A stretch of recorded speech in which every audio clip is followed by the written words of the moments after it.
제2장. 여호와의 말씀이 내게 임하니라. 이르시되 가서 예루살렘의 귀에 외칠지니라. 여호와께서 이와 같이 말씀하시기를, 내가 너를 위하여 내 청년 때 인애와 내 신혼 때 사랑을 기억하노니 곧 씨 뿌리지 못하는 땅 그 광야에서 나를 따랐음이니라. 이스라엘은 여호와를 위한 성물 곧 그의 소산 중 첫 열매이니 그를 삼키는 자면 모두 벌을 받아 재앙이 그들에게 닥치리라. 여호와의 말씀이니라. 야곱의 집과 이스라엘의 집 모든 족속들아, 여호와의 말씀을 들으라. 나 여호와가 이와 같이 말하노라. 너희 조상들이 내게서 무슨 불의함을 보았기에 나를 멀리하고 가서 헛된 것을 따라 헛되이 행하였느냐. 그들이 우리를 애굽 땅에서 인도하여 내시고 광야 곧 사막과 구덩이 땅, 건조하고 사망의 그늘진 땅, 사람이 그곳으로 다니지 아니하고 그곳에 사람이 거주하지 아니한 땅을 우리가 통과하게 하시던 여호와께서 어디 계시냐 하고 말하지 아니하였도다. 내가 너희를 기름진 땅에 인도하여 그것의 열매와 그것의 아름다운 것을 먹게 하였거늘 너희가 이리로 들어와서는 내 땅을 더럽히고 내 기업을 역겨운 것으로 만들었으며 제사장들은 여호와께서 어디 계시냐 말하지 아니하였으며 율법을 다루는 자들은 나를 알지 못하며 관리들도 나에게 반역하며 선지자들은 바알의 이름으로 예언하고 무익한 것들을 따랐느니라. 샬롬, 여러분 반갑습니다. 오늘도 큐티로 여는 기막힌 하루입니다.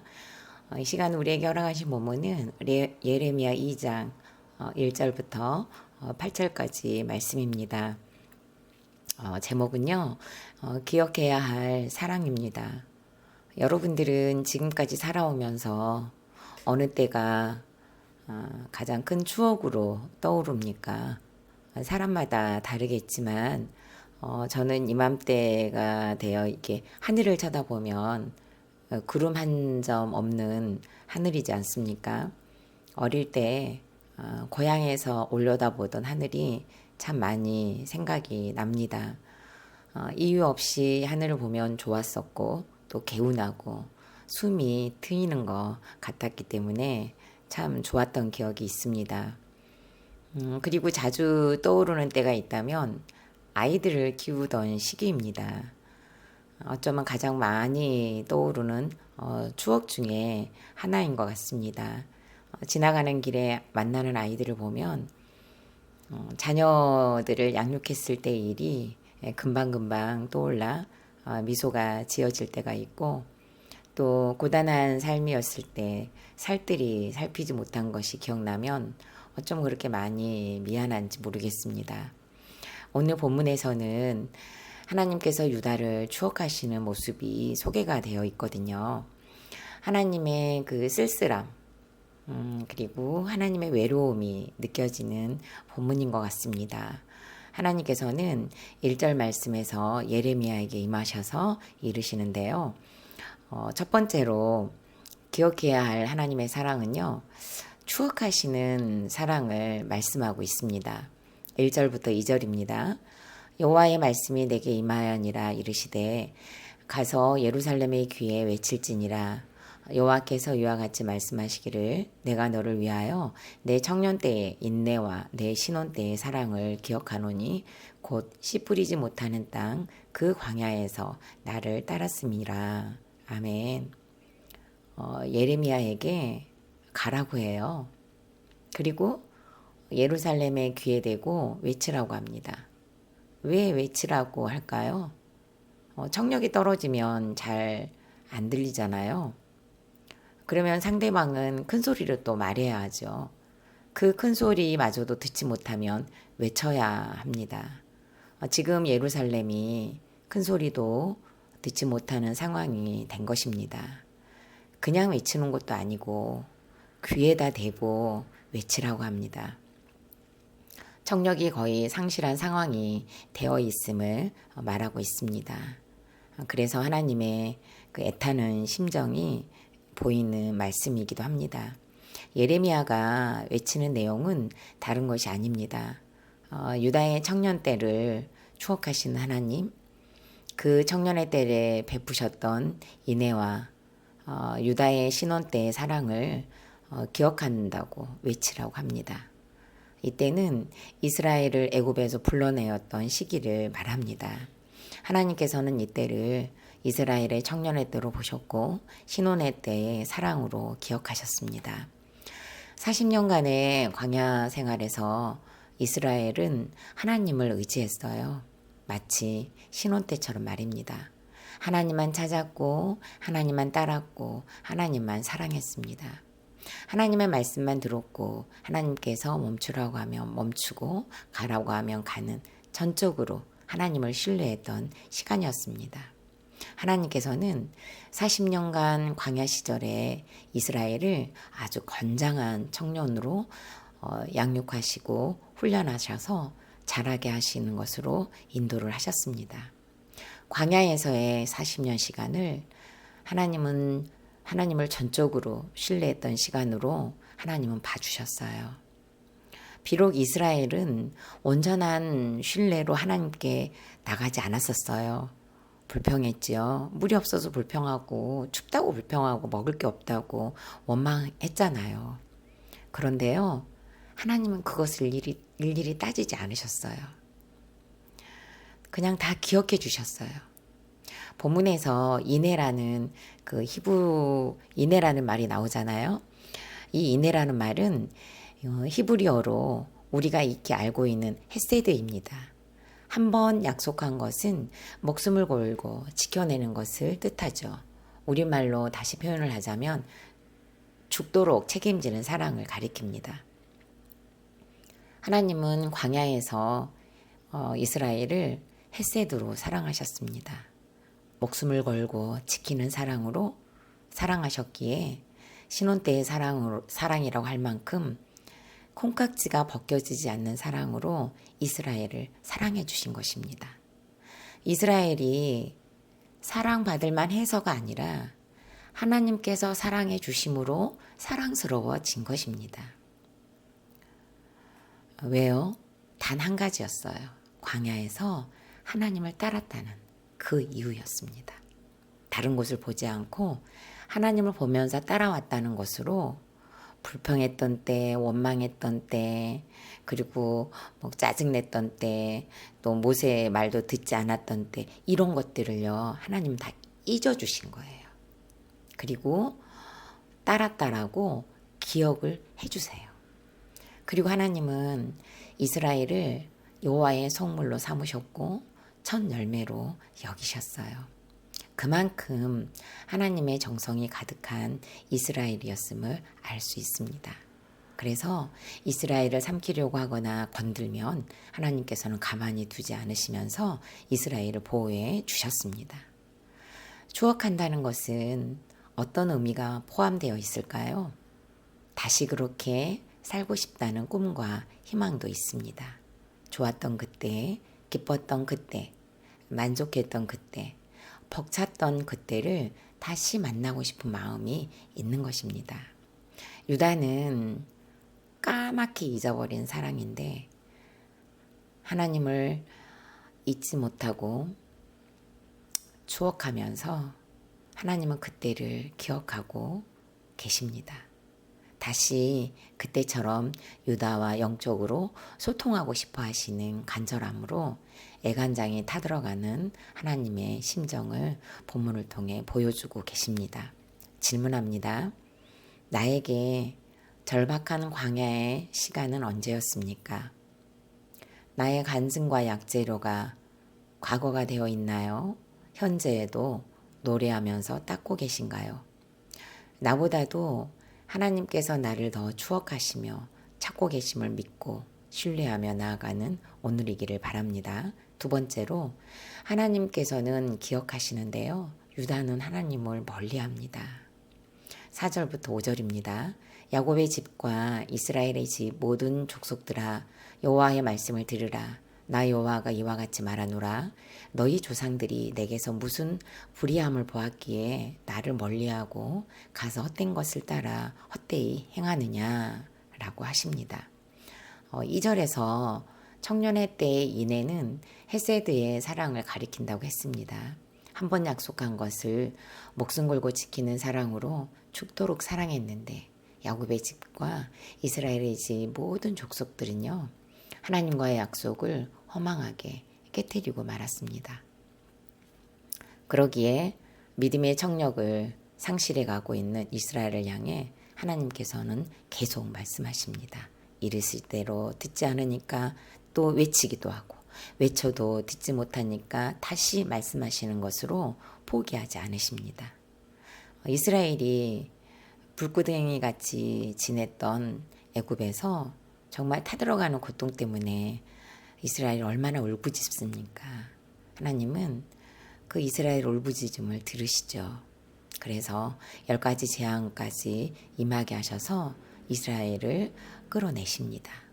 홍해를 건너게 해주셨죠. 사막과 구덩이의 땅, 건조하고 사망의 그늘이 짙었던 광야를 지나왔습니다.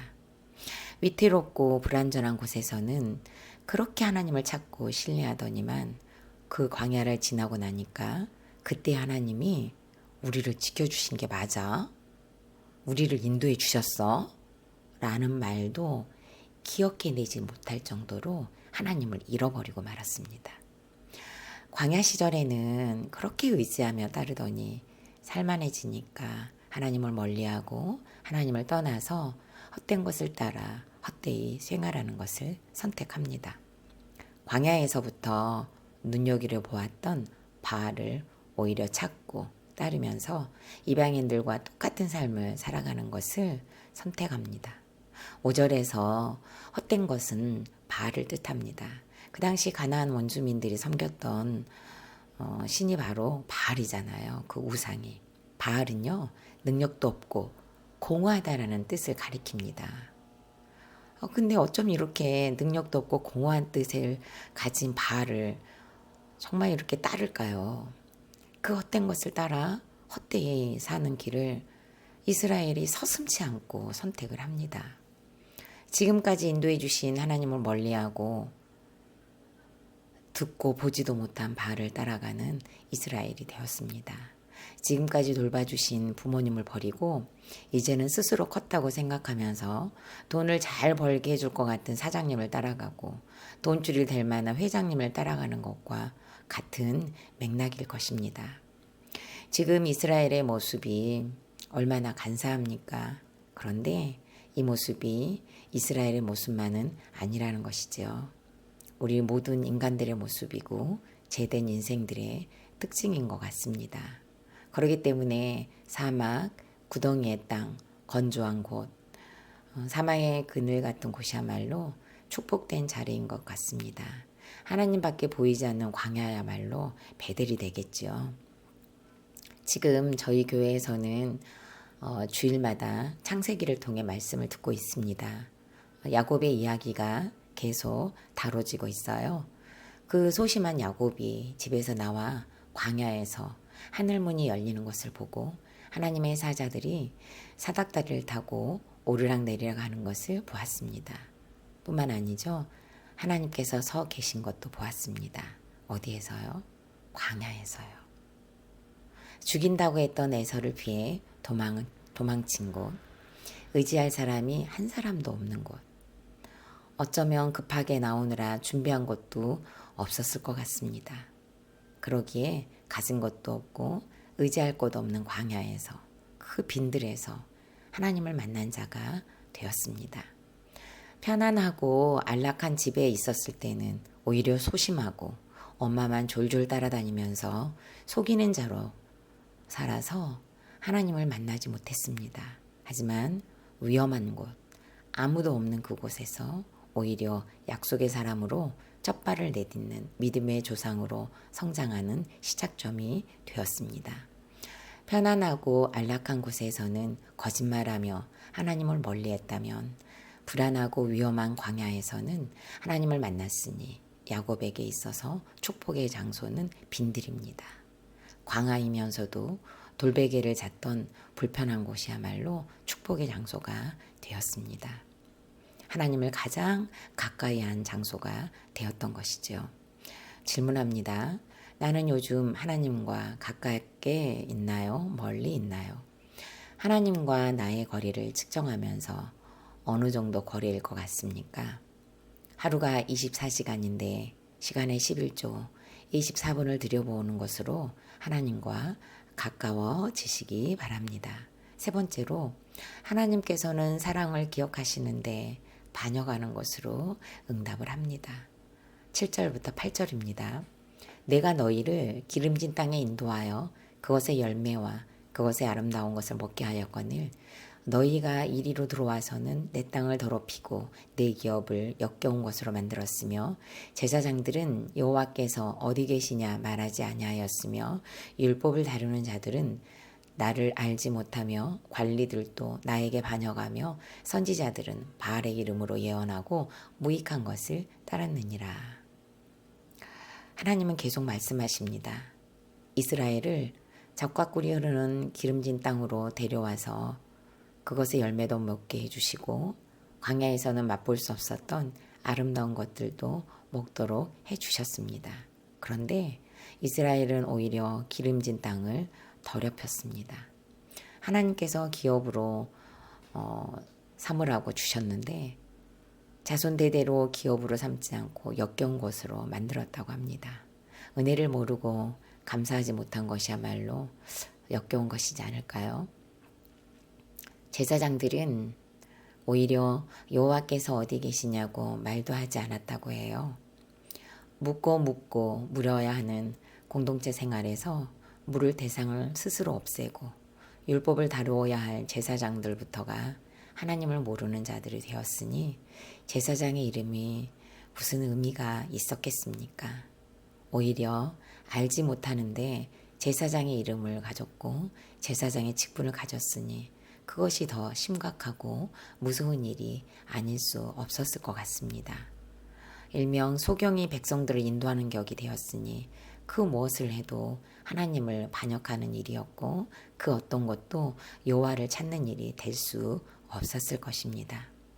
설상가상으로 선지자들이 바알의 이름으로 예언을 하고 따르기까지 했습니다. 이것은 제사장들이나 선지자가 스스로 바알에게 헌신했다는 것을 의미합니다. 이렇게까지 되었으니 하나님께서 보시기에 약속의 땅이 더럽혀지고 하나님의 기업을 역겹게 만든 것이 되었습니다. 하나님의 사랑을 반역하고 배반하는 것으로 응답한 이스라엘입니다. 이스라엘이 애굽에서의 생활이 무섭고 위협적인 곳이었다면 저에게 있어서는 중학교까지 집에 있었던 시간이었던 것 같습니다. 초등학교 때 3번의 가출과 5학년 때 살충제를 마시며 죽어야겠다고 자살을 시도한 시기이기 때문입니다. 중학교 때는 제 입에서 엄마라는 단어를 지우는 것으로 엄마에게 복수를 하며 지내다가 사회로 나왔습니다. 언젠가 남편과 어린 시절을 나누다가 그 당시 집이 가난해서 고등학교에 보낼 수 없었던 그 환경이야말로 하나님께서 나를 사랑하시는 시간이었다고 고백한 적이 있습니다. 사회생활의 광야에서는 하나님은 그야말로 기름진 땅으로 인도하신 환경이었습니다. 주야간 12시간씩 돌아가며 근무를 해도 힘들지 않을 정도로 좋은 사람들을 만나게 해주셨고 사람들과의 관계에서 어릴 때 집에서 받지 못했던 관심과 애정, 사랑의 열매들을 직장의 동료들과 선배, 후배, 친구들을 통해 정말 아름다운 열매들을 맛보게 해주셨습니다. 그런데 결혼으로 허락하신 기름진 가정의 땅을 스스로 더럽히며 그동안 인도해 주셨던 하나님을 기억하지 못하고 오히려 제가 열심히 해서 제가 성실해서 사회생활을 잘한 것으로 착각을 했고 남편에게는 당신도 나처럼 살면서 가정을 책임져야지 라는 생색과 무시로 이혼을 요구했습니다. 반응이 없는 남편을 탓하며 혼자 법원을 찾아가고 상담을 하고 이혼을 해주지 않으면 협의 이혼까지 감행하려고 했습니다. 그것으로도 모자라 교인들까지 선동해서 이혼 작전 기도를 3번씩이나 하면서 가정을 더럽히고 하나님께서 주신 기업을 역겹게 만든 장본인이었던 때를 떠올리십니다. 가정을 이혼으로 더럽히려고 하고 돕기보다는 비난하고 탓하며 무시하는 것으로 역겨움만 드렸던 무익한 날들을 회개하도록 은혜를 주셨으니 이것이야말로 얼마나 큰 하나님의 사랑인가 싶습니다. 오늘도 이 사랑을 기억하는 자가 되기를 소망합니다. 질문합니다. 나에게 주신 기름진 땅과 아름다운 열매는 무엇입니까? 나의 죄로 더럽혀지고 있는 곳이 있습니까?